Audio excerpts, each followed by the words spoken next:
What's up, Stu? Ethan here. So glad you guys are joining us tonight. During the midst of all this, I've really been reminded of how great our God is, and I've been able to look back in my life and see just the things that He's done. And tonight, I want you to kind of do the same thing. I want you to look back through the midst of all this and see how God has provided, see how good He has been in the midst of the uncertain, in the midst of the unknown. And I want you to praise Him for those things tonight. So let's sing about the great things that He's done.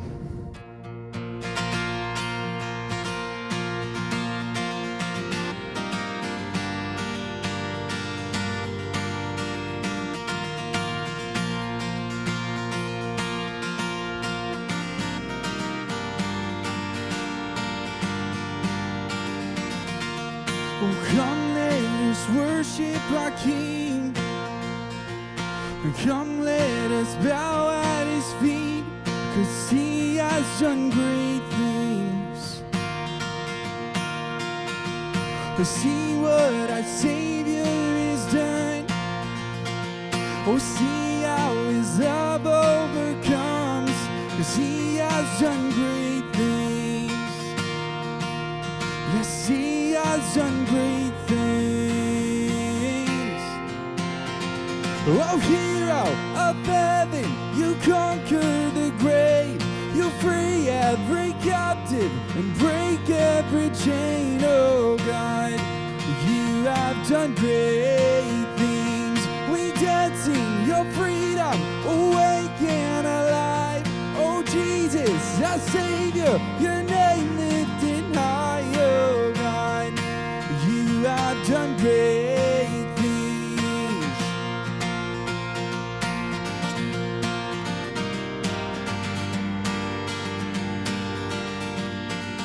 And you've been faithful through every storm. You'll be faithful forevermore, 'cause you have done great things.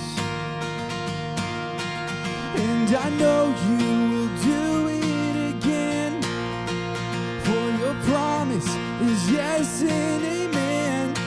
You will do great things. Oh, yes, God, you do great things.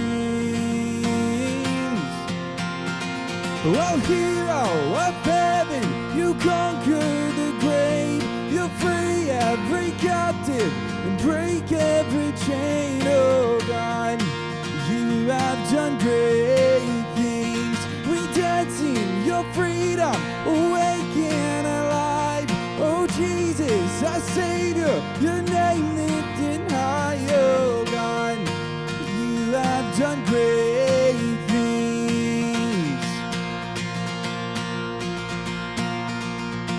And hallelujah, God, above it all. Hallelujah, God, unshakable. Hallelujah, you have done great things.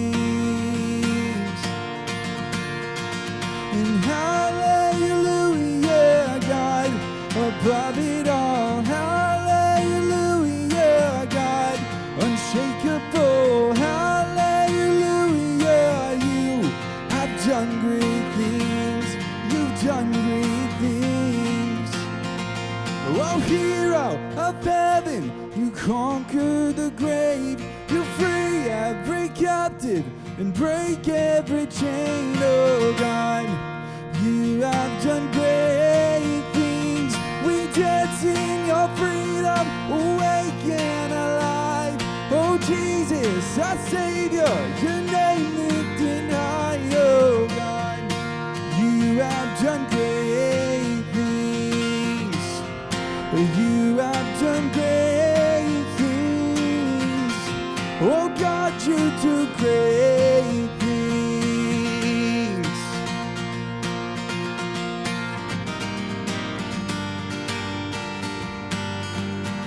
You've done great things.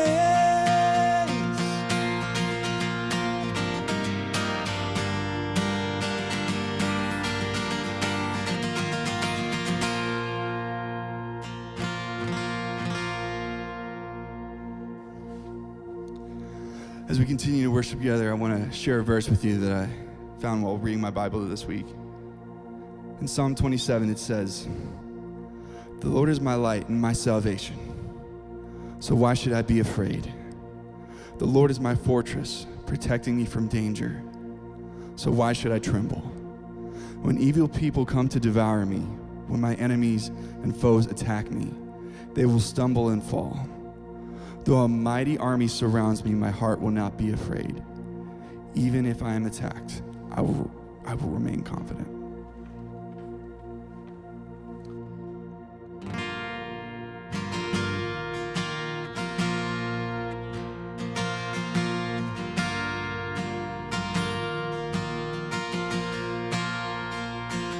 The weapon may be formed, but it won't prosper.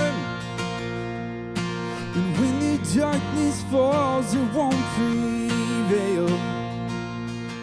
Because the God I serve knows only how to triumph.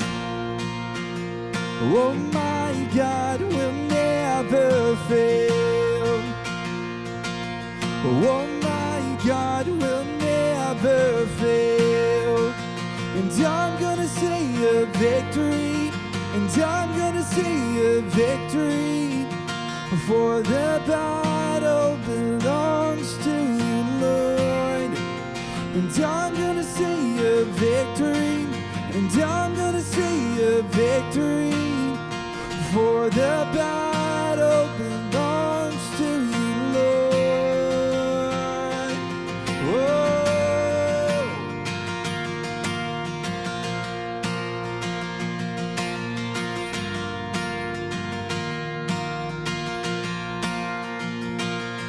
There's power in the mighty name of Jesus.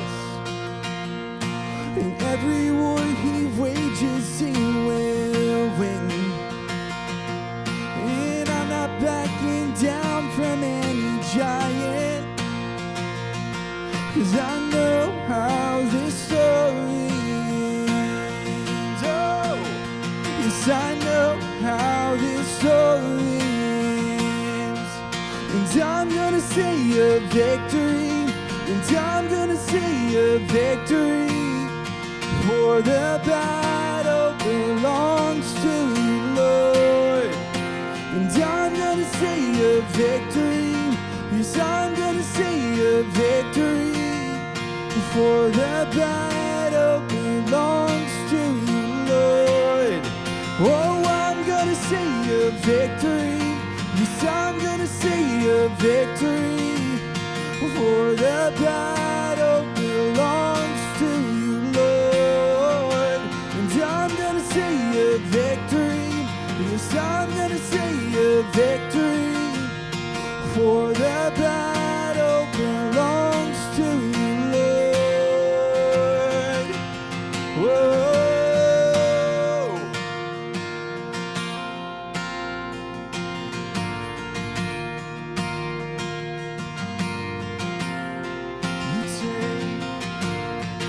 You take what the enemy meant for evil, and you turn it for good. You turn it for good. You take what the enemy meant for evil, and you turn it for good. You turn it for good.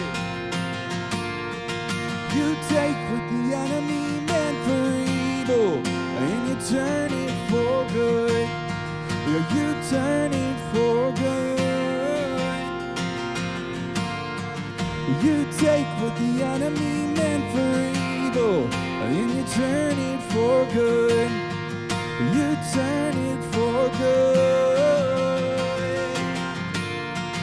You take what the enemy meant for evil, and you turn it for good. You turn it for good. You take what the enemy meant for evil, and you turn it for good. You turn it for good. And I'm gonna say a victory. I'm gonna say a victory, for the battle belongs to you, Lord. Yes, I'm gonna see a victory.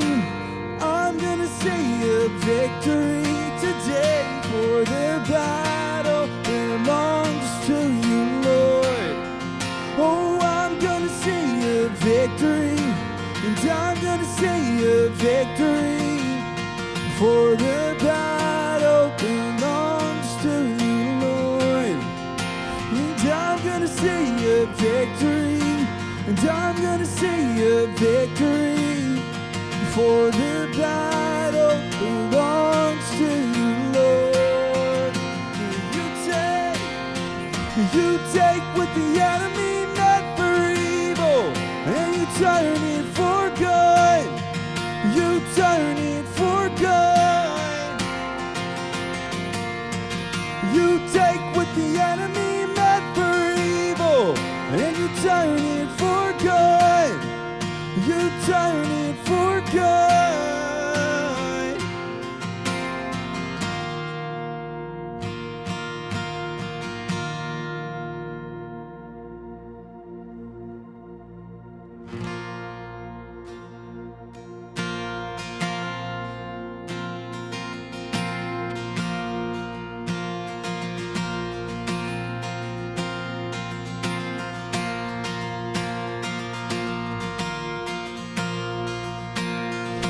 Breaks the power of sin and darkness, whose love is mighty and so much stronger.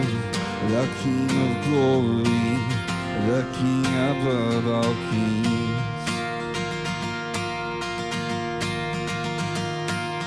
who shakes the whole earth with holy thunder and leaves us breathless in awe and wonder.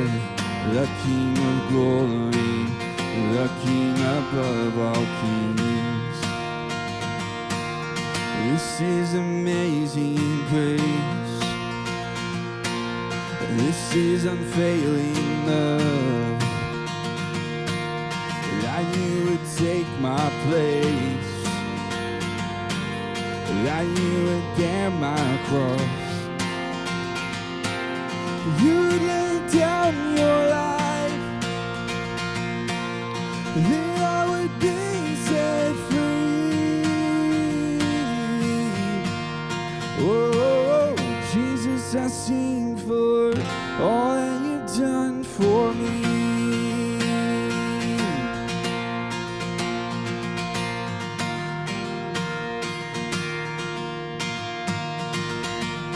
Who brings our chaos back into order? Who makes the orphan a son and daughter? The King of glory, the King above all kings, who rules the nations with truth and justice, shines like the sun in all of its brilliance. The King of glory, the King above all kings. Oh, this is amazing grace. This is unfailing love. That you would take my place, that you would bear my cross. You lay down your life, that I would be set free. Whoa, Jesus, I sing for all that you've done for me. Whoa.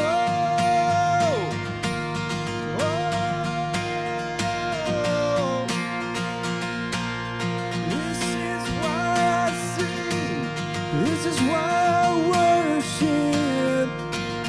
And worthy is the Lamb who was slain. Worthy is the King who conquered the grave. Worthy is the Lamb who was slain. Worthy is the King who conquered conquered the grave. Worthy is the Lamb who was slain.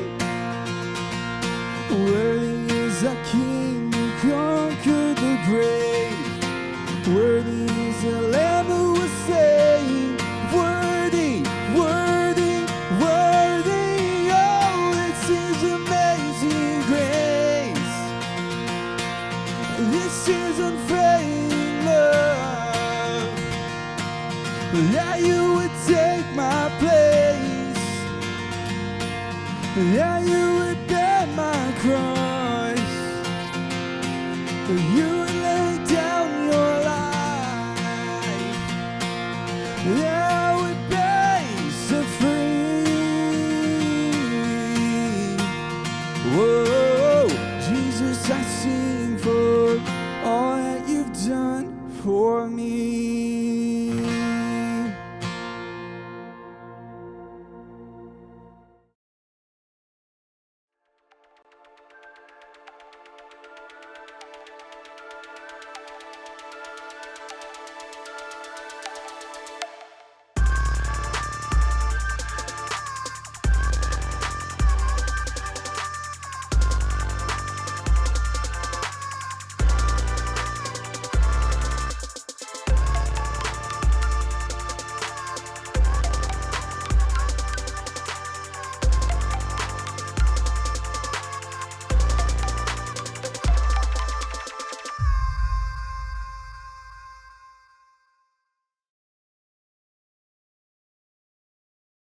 Hey, afternoon, Stu, and those who are with us this Wednesday. I appreciate your attention and tuning in with us as we're coming full circle and finishing up this series called Underrated, where we've looked at taking ownership in our actions and also in our faith.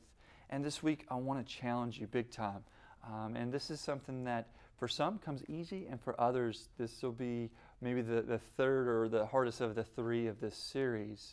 And that's allowing older people investing into your life and also into your faith. And why is that? Why is allowing someone that might be a couple years older or several years older than you invest into you such a challenge, such a barrier that we often just want to not deal with at all? I think it has to do with ego, it has to do with pride, and it has to also do with the willingness that we have to admit if someone's given us wisdom, if someone's given us advice, that means we're either one, seeking it, and that seems vulnerable, and maybe like we don't have it all together, and two, the sense of, hey, we don't have it all together, and so we're not necessarily perfect. I'll never forget it, my first year in college. I was super excited to be on the team and running, and to kind of position myself as the person who knows it. Again, I took a lot of time and effort and pride into studying and really knowing about the sport. But my world was rocked when I met Christian Key. Christian Key was a teammate that was 2 years older than me. And I'm very confident, and not just 100% in the details, but confident in the sense that it was probably my mouth was just running, and me saying, hey, I know so much about track and field. And he probably nonchalant challenged me to it. Well, how much do you know? And from that moment on, he turned my world of track and field and my understanding of track and field upside down. Christian Key was going to school to be a doctor. He's a doctor today. And he was willing to put forth the time and energy and effort into me and my understanding of track and field. I knew records, I knew names, I knew meets, but the science behind it was something that was completely foreign to me. And I'll never forget the day that Christian walked into my room and threw a book up on my bed and said, hey, read this and let's talk. And it was Jack Daniel's Running Formula. And it was the first book I ever dove into that had all my undivided attention. And it was basically the science behind running. And from that moment on, I followed Christian Key around everywhere because I wanted to know what he knew. He had far much more knowledge than I did. For one, his dad was a professor and also was a runner when he was in high school and college, and also was currently one of the coaches at Cumberland's. And then two, Christian studied it. He was me, but older. Hey, I wanted to know what this was, and he was a lot smarter than me than just to think, hey, I know it, But he took a step back and said, I don't know it, and I want to learn it. He was the opposite of what I was. Proverbs 12:15 says, fools think they own the way that is right, but the wise listen to others. And Christian was willing to listen to others. And up until this point, honestly, it's not that I wasn't willing to listen to others. I just thought I didn't have to listen to others because I already knew it all. And he showed me so much, taught me so much about the science behind it. But also, too, just little key nuggets and tidbits that have stuck with me even to this day. I'll never forget, it was pitch black. We were running. It was snowing. I was miserable. I hated running in the snow up to this point. And I voiced that. It was Christian and I were running, and I said, man, I hate running in the snow. I hate the sound that it makes underneath your feet, that crunching sound. And he just, with nonchalant, not without skipping a beat or a step, he says, I absolutely love it because it's reminding me that I'm training when others probably aren't. Therefore, I'm getting ahead of them. And from that moment on, and that's been over 20 years, I absolutely love running in the snow. I absolutely love running in the snow when it makes that crunching noise because it triggers that bit of wisdom, those words from Christian Key. I'm out here doing this, and others are probably choosing not to because it's too cold, or the crunching of the snow really gets underneath their skin. And what is it for us? What is the barriers? What are the tidbits that we could be missing because we're allowing this age gap, or we're allowing youth and seniors, if you will, to be this bridge and not allowing us to come together? We're going back into Timothy, the first letter to Timothy from Paul. And again, in chapter 4, verse 12, he is encouraging Timothy, listen, don't let these people look down on you because you're young, but be the example to these believers in your speech and conduct, your love, faith, and your purity. But then in the very next chapter, the very first and second verses of chapter 5, Paul gives some wisdom. He gives some insight. And I have to imagine that a young Timothy is feeling really, really good about himself. Again, this responsibility and this sense of pride and expectation. Like, look, coming from Paul to Timothy, I'm expecting, I'm counting, I'm looking to you to do these things, to be the example to these older folks here that might think they have it figured out. But then he throws some insight. And in verse 1, he says, never speak harshly to anyone older, or especially to an older man, but appeal to him respectfully as if he was your father. And then talk to younger men as if they were your brothers. And then also, too, he doesn't forget the ladies. Treat older women as if they were your mothers, and treat the younger women with all purity as if they were your sisters. And Paul's saying, listen, it doesn't matter if they're older or younger than you.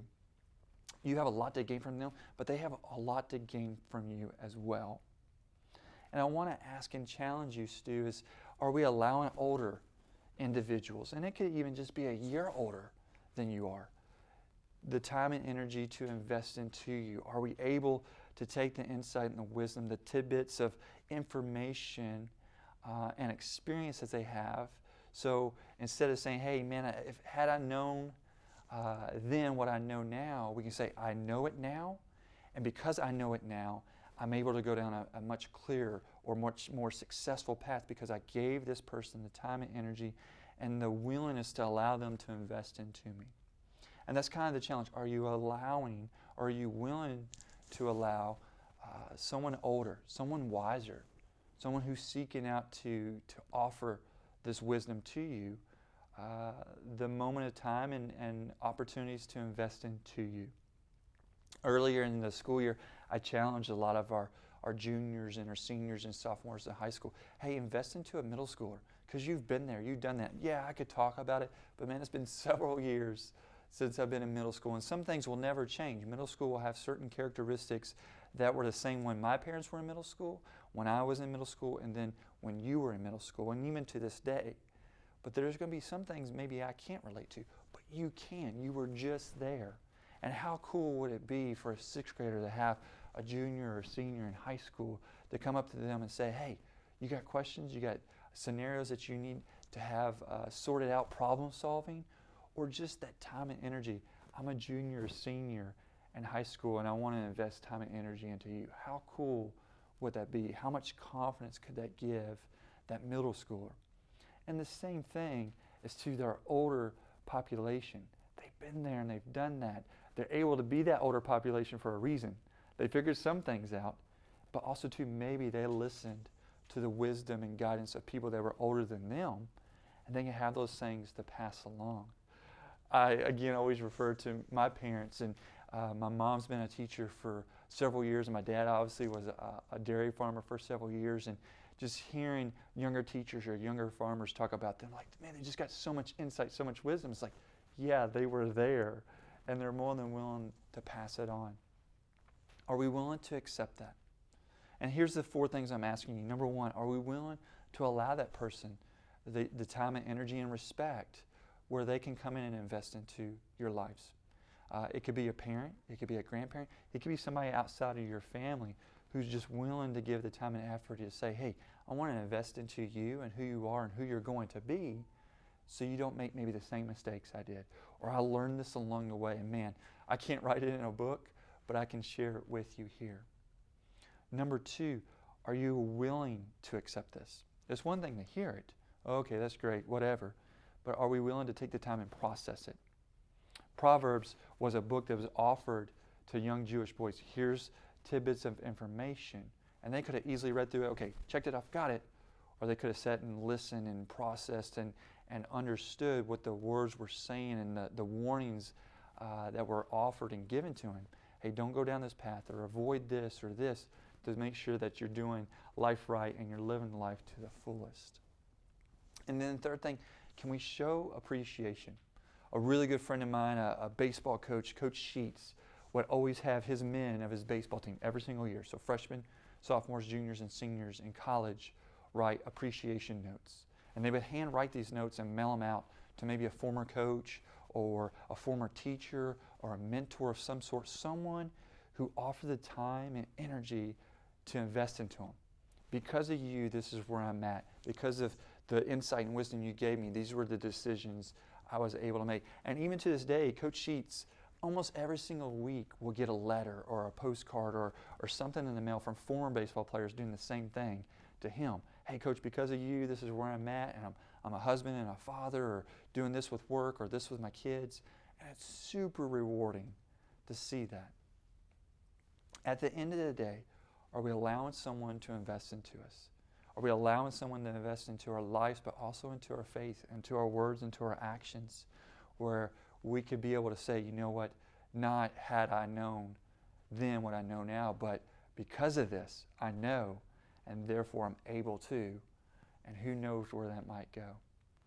Stu, as we come at the end of the year, at the end of the school year, and we're moving forward, are we still allowing, can we allow people into our lives where their wisdom, where their sense of caution and concern, where their investment could be what makes these next several weeks, these next few months, this next chapter in our life, something that's truly remarkable?